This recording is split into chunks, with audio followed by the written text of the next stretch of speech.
Well, let's establish contact with my colleague Hasina Gori, who's outside the court where Ntuthuko Shoba has been sentenced to life imprisonment for the murder of Tshegofatso Pule. A very good afternoon, Hasina. I see a lot of jubilation there on the streets.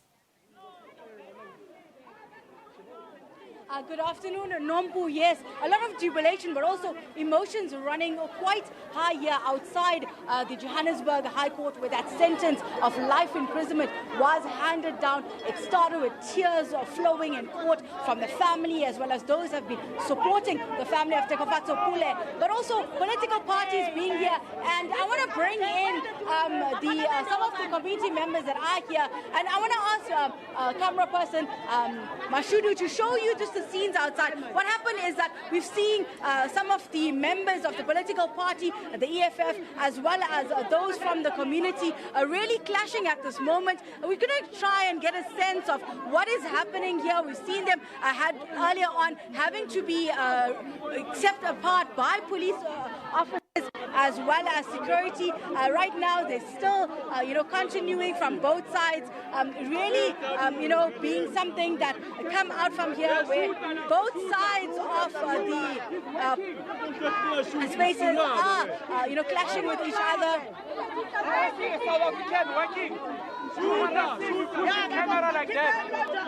Also seen the media colleagues being also harassed here outside. Seems that some of the camera colleagues were pushed around during the scuffles that had taken place. But I want to see if we can find some of the activists that were here and been following to get some kind of comment from them and just their comments following that sentencing that was done. We also see Operation Dudula members also here. So once again, the scenes you're seeing outside here are outside the Johannesburg High Court, where that sentence was handed down. I want to bring in the Tshegofatso Pule Foundation, one of the members of the foundation.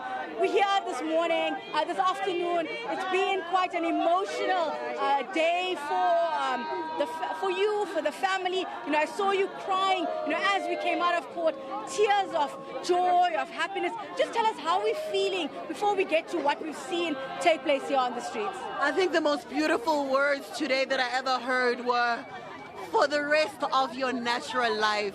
Nothing can ever change after that. Nothing can ever change. This is such a huge victory for the foundation, for South Africa, for a whole lot of other lives who never even got the day of justice, who never even got to see the day in court. So for us, this is just a huge moment. And also, this is the very first case that we got to take on. And the very first case that has come full circle as well. It has come full circle. We started with it, and it has come full circle. It has now reached its end, and this has just set an absolute great tone for all the other cases that we're busy with, and all the other cases that we're still going to handle going forward. Do you feel that justice has been served for Tshegofatso Pule and her unborn baby? Do you feel that this has been just the right sentence that needed to be handed down to send a message for those that do try to, victimize and abuse the vulnerability of females? Hasina, the one thing that we have been saying for quite some time has been that our biggest wish is that Acting Judge Wilson would be able to set an example and set the tone with this particular case, because what this means is that it's going to give it's going to make all the other potential perpetrators think twice before they could even go ahead with that. Because if he had just gotten a slap on the wrist, everybody else would have gotten the gist of, okay, I can just go around and do it and I'll be out in no time. So for us, we just say kudos to NPA, kudos to the judge, kudos to all the teams that, made sure that this has reached this particular point.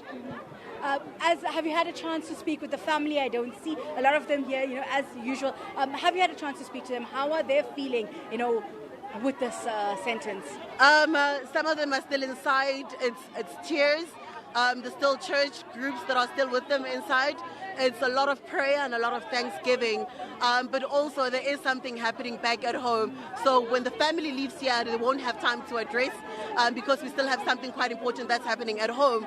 But they are in absolute jubilation, but it's absolute tears of joy, but also, you know, we've been saying that when this moment comes, it'll finally be the beginning of the family and friends finally beginning to grieve. We saw, the scenes outside here, lots of support from political parties, from activists, from gender-based violence groups that are here. Quite beautiful to watch, but also, so many different people with different mandates. Can you just talk us through what happened here outside court? So it was just a huge misunderstanding. Obviously, everybody, the whole of South Africa knows there's a bit of turmoil where Nhlanhla Lux and EFF are concerned. But all that was happening was that Nhlanhla was addressing all of us and saying, you know what, he would like one of the EFF leaders to join forces with us to actually address the crowds. And they felt as though Nhlanhla was giving them an instruction, and he was pleading with them to say, let's not politicize this moment, because it's about South Africa, it's not about political parties or anything of that sort. And I guess tempers just boiled, and that's what was happening. Honestly, quite disappointing, because it kind of steals from the moment. But anyway, nothing's going to keep us down. Thank you so much. The Tshegofatso Pule Foundation here speaking to us outside the Johannesburg High Court, where that sentence, as you heard, a life imprisonment, the rest of his natural life behind bars in Ntuthuko Shoba for the death of Tshegofatso Pule and her 9-month-old baby that she was carrying. That's it from me now. Back to you in studio. Thanks very much, my colleague there, Hasina Gori.